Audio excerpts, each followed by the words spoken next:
Hey guys, this is an example of a back tuck. Everyone knows this trick because it's extremely common and is one of the most common goals for most trickers or acrobats of any kind when they first start out, but I wanted to cover it anyway. A back tuck is one of many types of back flips. This is specifically a back tuck, where you initiate the flip by swinging your arms and jumping, and then accelerate the flip by tucking the legs into your body. The best prerequisites for this trick is to jump good. But honestly, the best prereq is a tuck jump, but a back handspring, macaco, or shant can help. I learned this by swinging my arms and jumping as hard as I could. I didn't even tuck at first, really.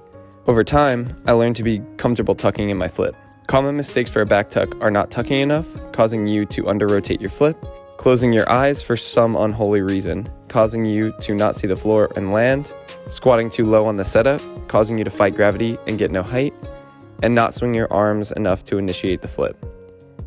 Once you learn a back tuck, you can do it out of literally any trick.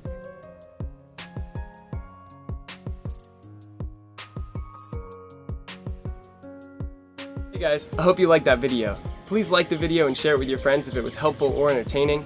Subscribe and ring the bell if you'd like to see more videos like it, and leave a comment down below letting me know what kind of video you want me to do next. If you need help with any kind of movement, please message me on Instagram at zach.enso, or come out to Enso Movement in Raleigh, North Carolina and train with us.